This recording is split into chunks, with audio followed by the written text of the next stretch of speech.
Again, I know you've seen it on the screens and in the bulletin. We've talked about it for a few weeks, but if you've downloaded the YouVersion app, then you can go ahead and you can go to the live event that's taking place, and all the notes from the sermon series of the whole Blessed series, they're there.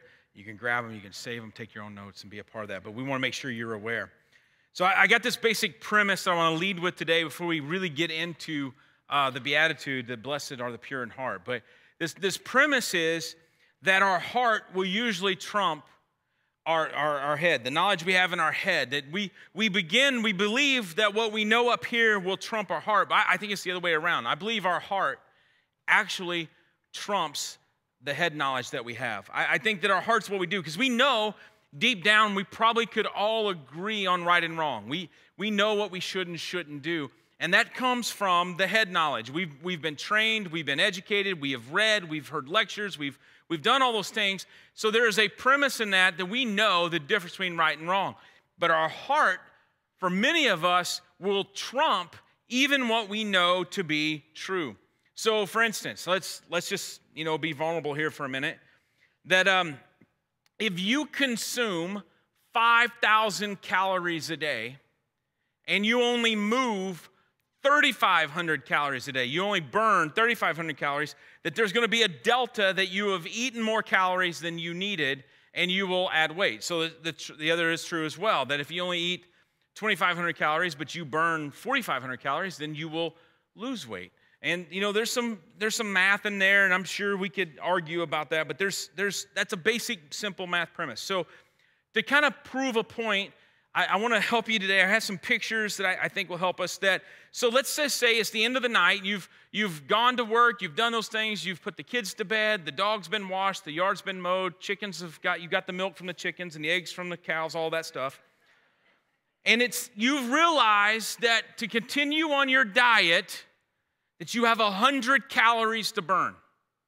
That you know that you're a little hungry, and that you know that you're not going to make it till breakfast, and you don't want to get up in the middle of the night and go silly. So you decide, I have 100 calories. Now your head tells you what you can eat, and your heart has some ideas of its own. But your head says, you know what? 100 calories, so I could eat this bowl of spinach. And this is about 100 calories. And you would go, you know what? Doggone it, that's a lot of spinach. And 100 calories, I could eat that, and I would be full and prepared for the next day. But our heart creeps in and it says, no, I want this. Now, that little piece of something to the left is the 100 calories. The rest of it, who knows? And that's where you go, your heart says, that's what I want. Your head, because it knows right from wrong, says, okay, if I have 100 calories, I could eat this bowl of carrots. And this bowl of carrots, that is a lot of carrots. And I would be more than full. I could wake up at 3 and finish the other half of that bowl. But what happens is our heart says, no, I would rather have this. And then we realize that's nowhere near 100 calories. But our head says, don't do it. Your heart says, eat it. You know what I'm saying? I'm sure I'm only speaking to me, so you guys, I'm sure this is not a temptation for you, but it's the end of the night. Your judgment is impaired because you're tired. And you think, your head says, there's a big bowl of broccoli. You got to be hard up to eat broccoli. You got to be hard up. But your head says, eat the broccoli, eat the mini trees. And it makes you feel like a giant. And you go. But you eat the broccoli, but your heart says, no, I don't want that. That's what I want. I want some grease, because grease helps us sleep better. No, see, that's a lie your heart tells you. Your mind says, don't do these things. And our heart says, it'll be okay, take it. And that's what happens. And that's one of these things that our heart trumps our head. And our head is full of knowledge. Our heart really doesn't have knowledge. Our heart is what convinces us. For all the guys in the room, it was your heart that you knew that girl was out of your league. Convinced you, she'll probably go out with you, just ask. Because your head said, abort, abort. But your heart was like, do it. And you walked over there awkwardly and said, "You smell good." That's where your heart is like, just do it. And your head's like, no. But that's where we're at. So we know that our heart will trump our head. Matthew chapter 15, verses 17 through 19 says this: "Don't you see that whatever enters the mouth goes into the stomach and then out of the body? But the things that come out of a person's mouth come from the heart." Catch that. "And these defile them. For out of the heart come evil thoughts, murder, adultery, sexual immorality, theft, false testimony, and slander." So what comes out of the mouth comes from the heart, because the heart trumps the head. I mean, our head, we've got it. We got knowledge. We know these things. We know better. We hear the stories. We sing the songs. And we've been around enough people that we know right from wrong. So our knowledge is there, and our head is full of knowledge. But what trumps it is our heart. And Philip Yancey has a book called "What's So Amazing About Grace?" And this is a quote. Again, it's on the notes, and it'll be up on the screen. He says this: "As a child, I put on my best behavior on Sunday morning. I dressed up for God and for Christians around me." This next line is the one. "It never occurred to me that church was a place to be honest." Wow. Now, though, as I see to look at the world through the lens of grace, I realize that imperfection is the prerequisite for grace. Light only gets in through the cracks. So today, as we talk about this head knowledge and our heart issue, that we've got to come in and be honest. We got to just kind of stop where we're at and be transparent and honest. I'm not asking for you to come up with whiteboards up here and write down everything wrong you've ever done in your life. I don't want to do that for you. You don't want to do that for me. But there is something about it when we pause in where we're at and we say, today, I just want to be honest. I've lived enough of the game. And because when Jesus is standing on the side of this mountain and he's giving this speech, this message that they call the Sermon on the Mount, he begins that part with the Beatitudes. It's this section here that the tone kind of changes from what we've heard the last few weeks. The tone now is Matthew 5:8, and he says, "Blessed are the pure in heart, for they will see God." Blessed are the pure in heart. It's almost like Jesus understood. He didn't say, "I want to purify your mind." He said, "I want your heart," because the heart trumps the head. It's at this time in Jesus' interest in the world, and this time that he begins his ministry in Galilee and Jerusalem, and he is speaking, Israel was in desperate condition. They were in bad shape. We've talked about economically, they were oppressed. Politically, they were put down. And most importantly, spiritually, they were a wreck.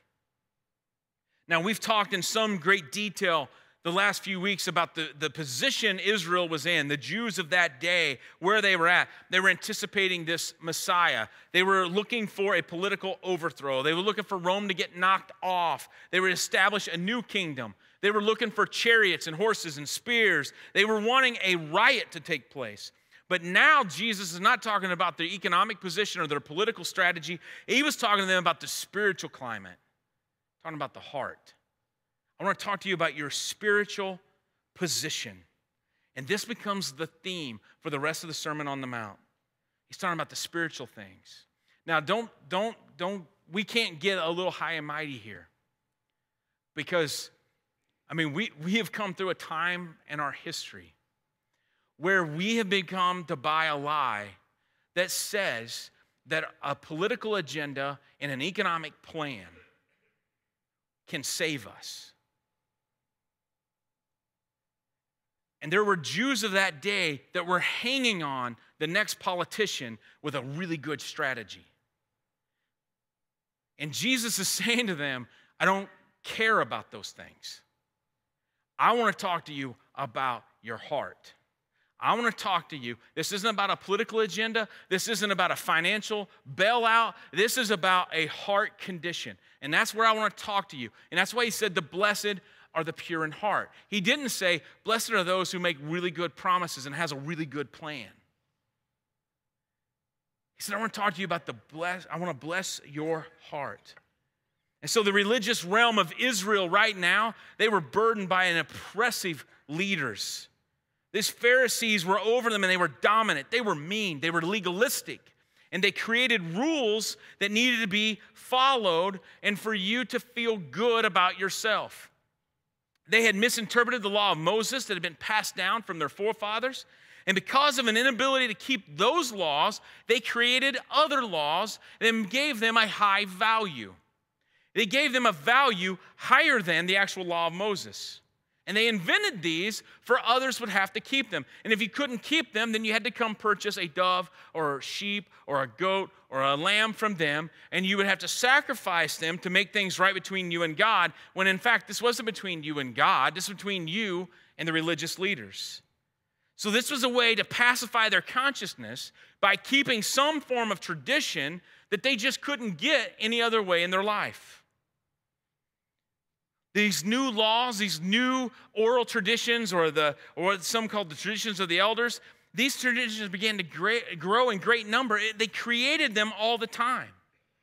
I mean, do you know people or groups that create new truth to be observed and put a higher value on them than Jesus does? Yeah, I think we do. I mean, this has been happening for a while. This has been happening even before this time of Jesus. This was happening in the Old Testament. In fact, when Samuel the prophet came to get King David and he was going to elect him, he goes to David's father and he says, I need to see your boys. And he goes, listen, this is the pick of the litter. But and he goes, that's not them. He goes, well, I got a kid out in the field, but he's not the one you want. He's not the one you want. And Samuel the prophet says, whoa. In verse 16, 1 Samuel 16:7, he says this, man looks on the outward appearance, but the Lord looks on the heart. So from the beginning, here we go, 2,000 years before Jesus on the Sermon on the Mount, we got King David who is getting ready to be picked, and and Samuel the prophet is protecting him by saying, I know what man is looking for and doing all the right things, but what I'm looking for is somebody, it's a heart issue. Scripture goes on to say that David was a man after God's own heart. It's the only time in Scripture that is said that I'm looking for a man after God's own heart. So from our seats today, it may seem like this is far-fetched, but this has been happening for thousands of years. I mean, who in their right mind would decide to create truth and then decide it becomes a new moral code? But is that not the very thing that happened in the garden in Genesis chapter 3 when the snake slithers up to Eve and he says to her, hey, eat the fruit. It's going to be okay. You'll be like God. You're going to know the difference between evil from good and evil. Here's a new truth for you. So from the very beginning of man's existence to right now, today, there are people whispering in you that you can learn a new truth.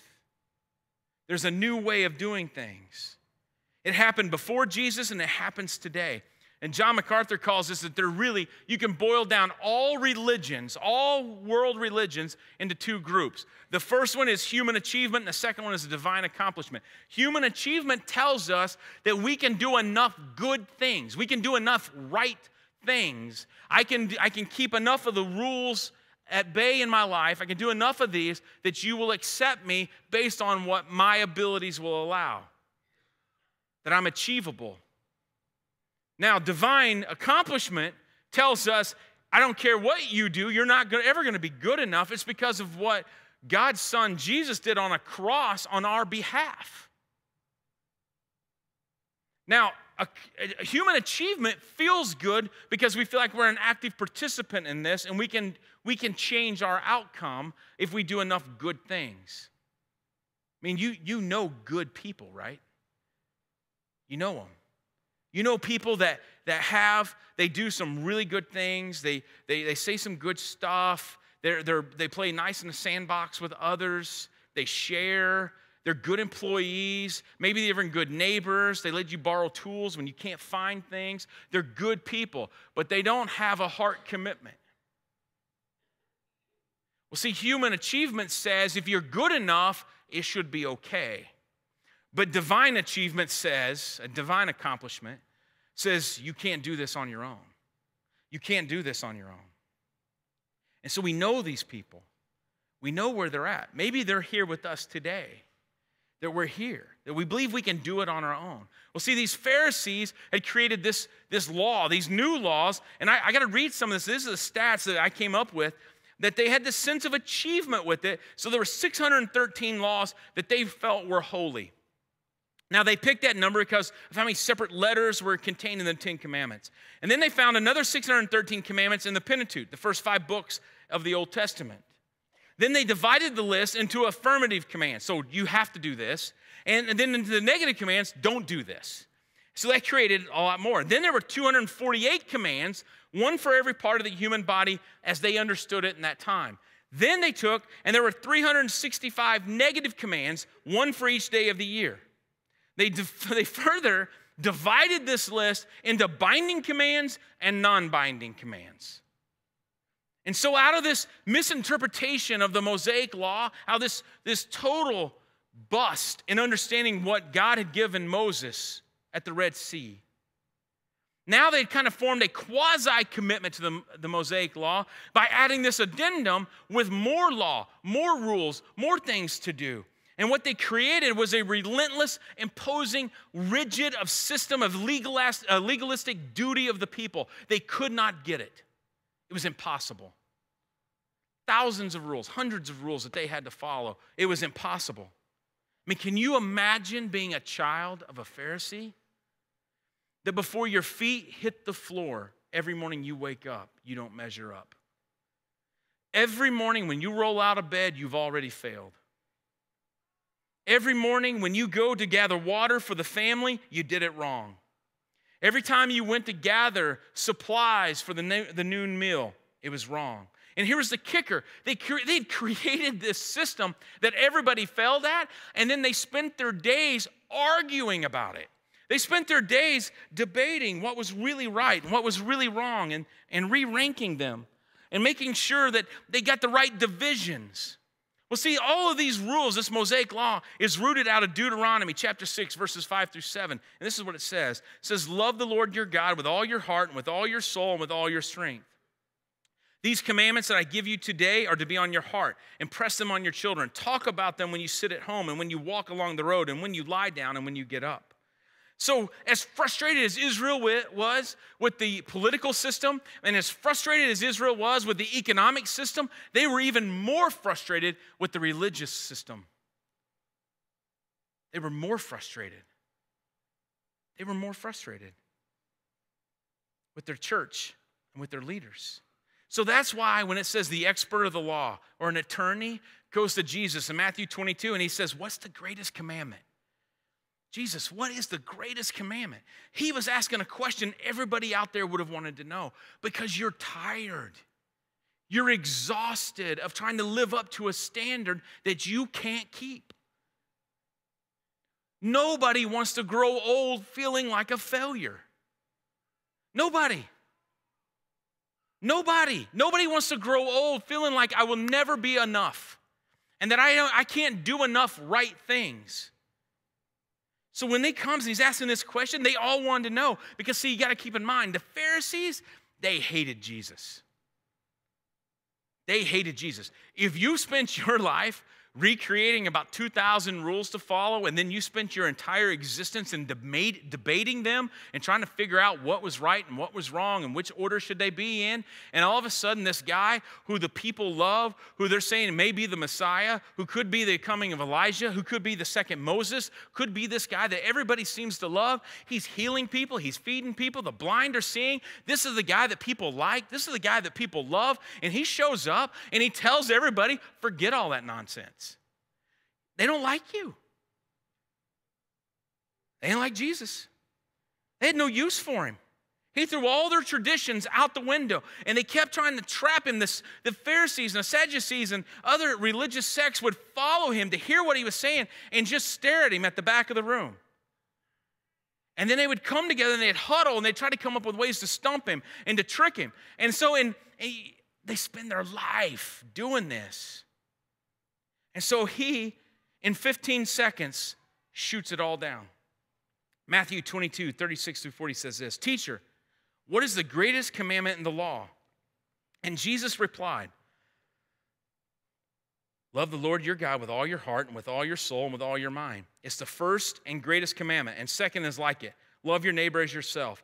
All the law and the prophets hang on these two commandments.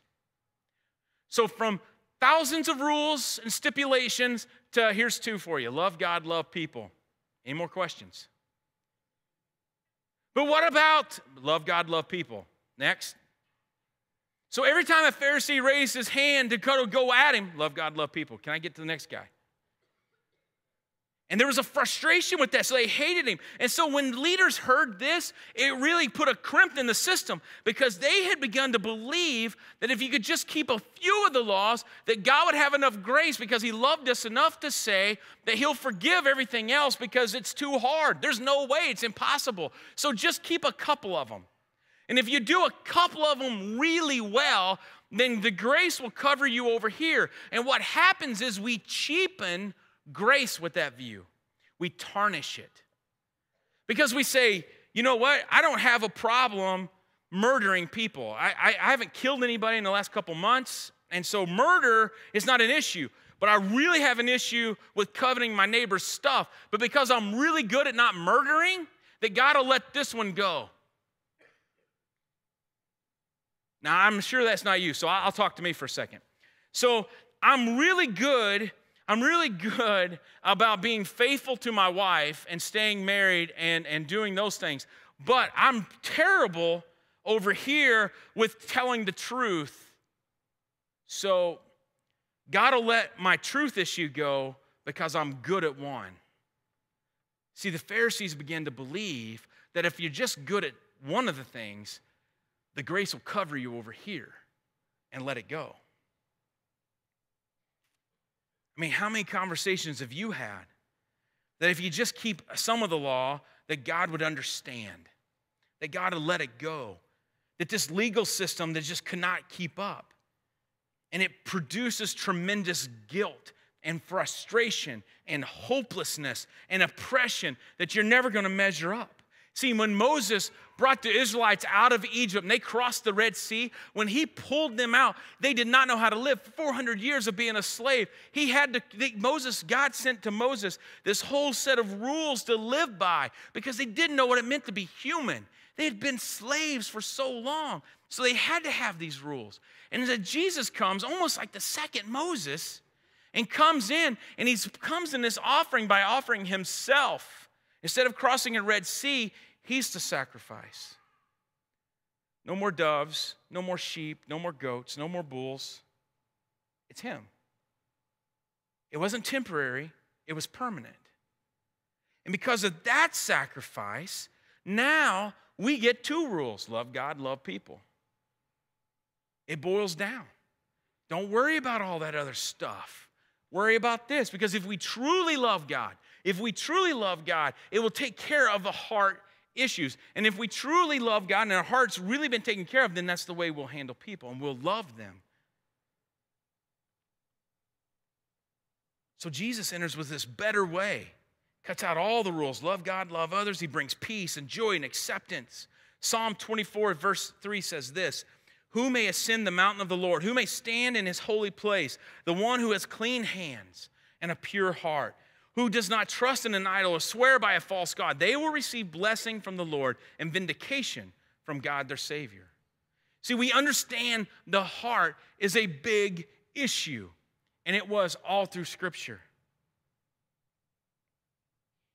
So as much as we value this head knowledge, as much as we value, we've got to learn, we've got to take it in, we got to read, we got to study, we got to have all those things. If you don't ever surrender your heart, if we don't ever give our heart up, then it's all for naught. It just doesn't matter how much knowledge you've gained. It just doesn't matter how smart you are. It's a heart issue. It's a heart issue. I mean, Psalm 51:10 says, create in me a pure heart, a steadfast spirit within me. James 4:8 says, he says to the double-minded, wash your hands, you sinners, and purify your hearts. You are double-minded. In Matthew 6:21, he says, where your treasure is where your heart will be also. In Proverbs 3, verse 5, he says, trust in the Lord with all your heart and lean not on your own understanding. In all your ways, submit to him, and he will make your paths straight. Now, I love the way John Piper says it. Talking about this total honesty. He says, the heart is where you are. The heart is where you are. In the secrecy of your thought and feeling, when nobody knows but God. Now, think about that. What's in your heart, only you and God know. And what you're at this invisible root matters as much to God as what you are at the visible branch. So what you are deep down, very rooted in your heart is who you really are. It's who you really are. When they talk about character is what you do when nobody else is looking. You're deep down, our heart is who we are when nobody else can see it but God.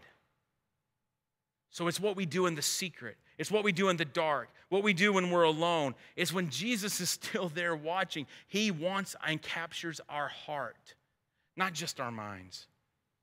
I mean, today, would you be willing and humble enough just to say that no matter what you want, I'll give it to you? C.S. Lewis said this, it is safe to tell the pure in heart they shall see God, for only the pure in heart want to. Now you got to think about that.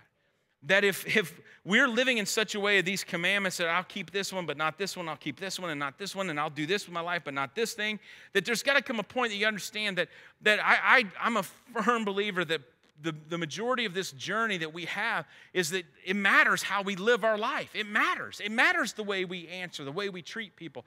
That God wants to live in relationship with us. He wants to live in relationship and community with us. So, but the end result is that when we pass, when that time comes, that we spend eternity with him. That the pure in heart want to spend eternity with him. If you're not pure in heart, if you don't want to live that way, I got to believe that heaven is miserable. I mean, heaven's not a weekend destination. It's not somewhere that when we go into eternity, we'll say, God, listen, this heaven deal looks good, but I've got my own way of doing things. So if I could come over here for weekends, Friday through, say, Sunday night, but Monday through Friday, I got my own thing. You don't want to mess it up, do you? Because I think you like me, because I'm good. I'm a good person. No, the pure in heart is about, I want to be in your ever-living presence. Because the aim of the pure in heart is to align itself with the truth of God. That we want to align and then magnify the worth of God and the way we live our lives. And so the pure in heart, we pursue God with utter single-mindedness. That's just who we are.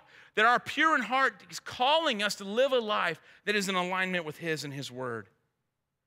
It's that one thing that we do more than anything else.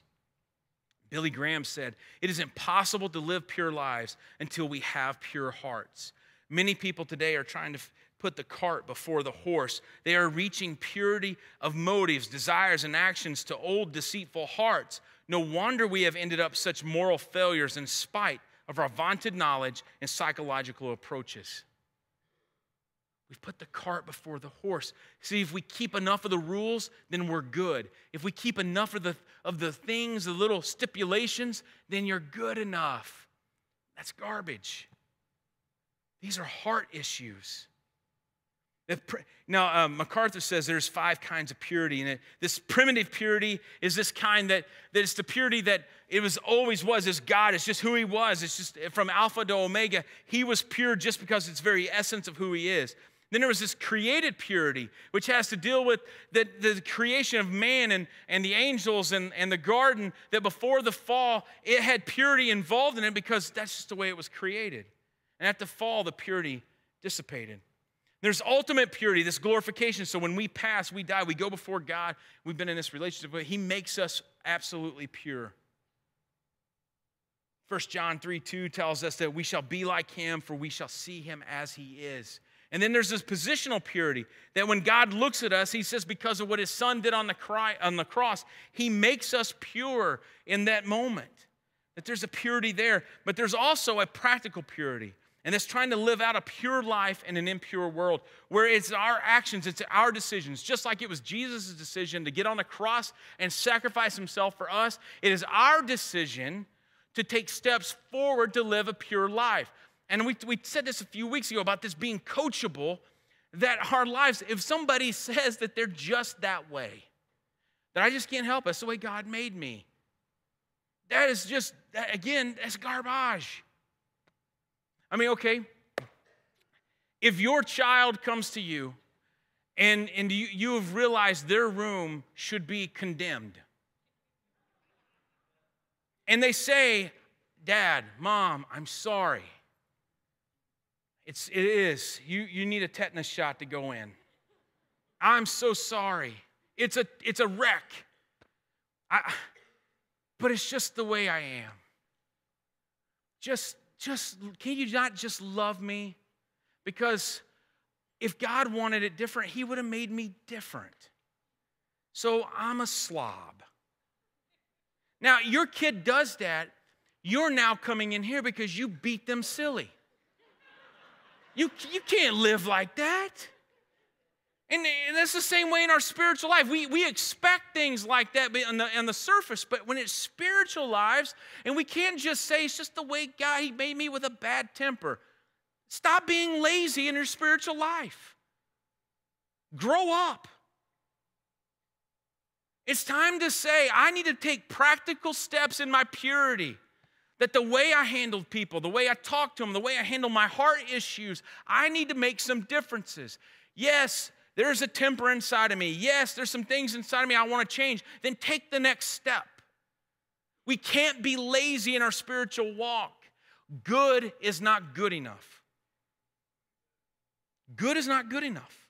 That's why Paul writes in 2 Corinthians 7:1, therefore, since we have these promises, dear friends, let us purify ourselves from everything that contaminates the body and spirit, perfecting holiness out of reverence for God. See, God's asking us to make a commitment to live a life of purity. That's why he said, blessed are the pure in heart. Because he knew the people were tired. They're not good enough. You'll never be good enough. I will never be good enough. You can't do enough good things. You can't give enough money away. You can't sell enough Girl Scout cookies. You can't rescue enough cats. You can't mow enough senior citizens' yards. Your good will never be good enough. It's a heart issue. It's a heart issue. Oswald Chambers, he said this, when a man's heart is right with God, the mysterious utterances of the Bible are spirit and life to him. Spiritual truth is discernible only to a pure heart. Spiritual truth, not to a keen intellect. There has to come a point in our lives where we're tired of living in the same loop. There has to come a point where we want more. If you've ever flown from the West Coast to the East Coast, you know there's a jet stream that goes across our country. It pulls across, it goes across the globe. And pilots, if you're going from west to east, they want to get the plane in the jet stream because it uses less fuel. We get further faster. They know this. They use it. It's part of mapping. It's part of strategy. In fact, sometimes the flight patterns will go further in miles to hit the jet stream because it'll take you less time. Mathematically, it doesn't work except for the fact that the jet stream is there. It's this power that goes across. The calling of God in our lives for holiness is like the jet stream. You and I get to pilot that. We get to make the decision, I'm in this relationship, do I put the plane in the jet stream to go further, faster, or do I pull out and I do it my way? Because I know what's best. Now, I've used this analogy before, and I happen to believe it's great, so you can make your own story up. But it's this analogy of marriage and holiness. In our tradition, we call it sanctification, but I believe it's the same. And the way I break it down is I believe that marriage is this definition of holiness. That I believe that there was a time in our relationship with Jesus that you were dating, that you dated Jesus. Now, for my wife and I, we started dating in high school. And there was a decision in dating where I asked her out that she had to make the decision to say yes to date me back. And then in that moment, we would begin to get to know each other. And we would investigate. She would begin to learn he is odd. There are things about him that are just weird. Now, I learned things about her. She's not right either. And we began to learn these things. We investigated. In your spiritual journey, you make a decision. Maybe you're there now where you've decided, I'm dating Jesus. Now, that may sound funny, but you're investigating. You're listening to the songs. You're hearing messages. You may be even reading a book. You may be looking at the Bible, but you're checking it out. You want to make sure. And then what would happen is we went on one date, then we went on a second date, we went on a third date, and we had to keep dating. But there was a point in time in college where we had to have another discussion. And it was, she said, what's the plan? We've dated for a while. What's your plan? I mean, there's only so long you can date someone. One party or both will decide, this isn't for me. Or you need to figure out what you're doing here. And I believe that's what happens in our life. We made a commitment. So I asked Ashley to marry me. We got engaged. And in that engagement, we made a profound commitment to each other. I put a ring on her finger that told every other boy, stay away, I'll hit you.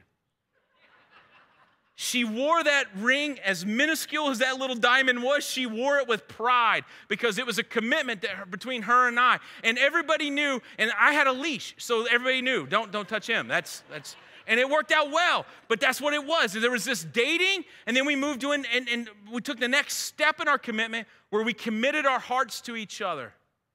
We committed our hearts to each other. And now we were engaged. And everybody knew. But there had to come a point. Now, I told First Service, and I got to be honest, that our engagement lasted about a year before we were married. We should have got married sooner. She couldn't keep her hands off me. I'm not just eye candy. I mean, this is real. But there comes this point in our spiritual journey, there comes this point where we move from dating to the engagement, and from engagement, we got to say, I got to walk down an aisle. I need to walk down an aisle. We got to get married. I can't stand the thought of not being married to you. And when we walked down that aisle, that means it was in the newspaper, it was in government recordings, it was broadcast to family and friends. People from the country came in. We celebrated because we walked down that aisle together to meet each other at this commitment that we wanted the world to know. We wanted the world to know that we were in this together. That we had moved. Now, when I said I loved her in high school, I meant it. And when I said I loved her in our engagement, I meant it. And when I said I loved her that day at that altar, I absolutely meant it. But 25 years later, that word love is so much bigger than it was when I was 16. That love is so much bigger. But we are totally committed there. Totally. And that's where this holiness call in our life, that God says, listen, I'm good with you dating my son.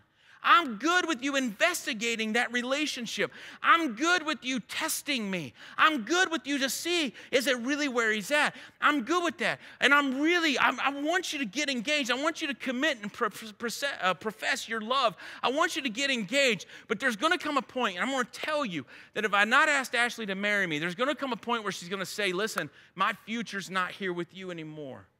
As much as I love you, I've got to move on.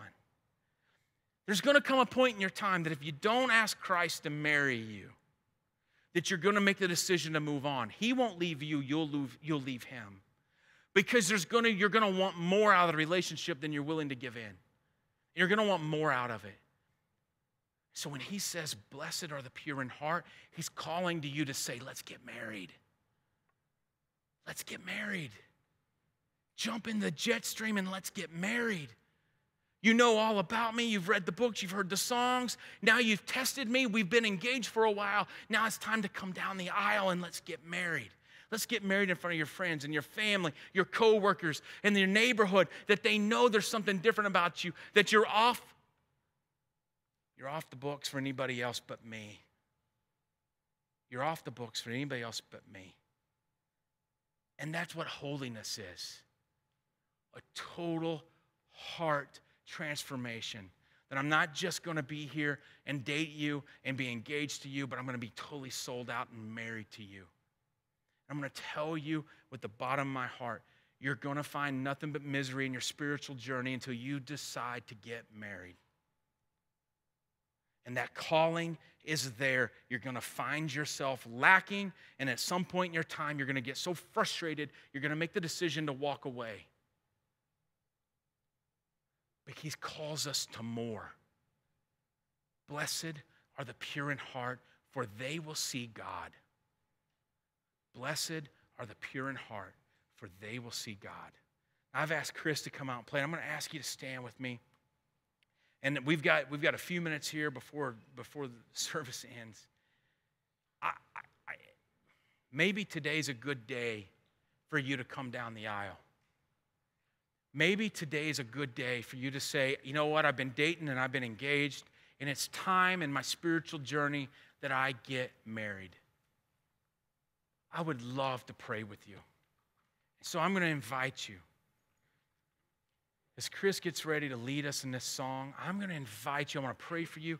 But today, if you want to take that next step in your spiritual journey, then I'm going to invite you to make your way. Invite you to come to these altars that Gene's been talking about. It's a great place to pray. And there's just something about it when we walk down the aisle and we meet Christ. Offer yourself. Blessed are the pure in heart, for they will see Jesus.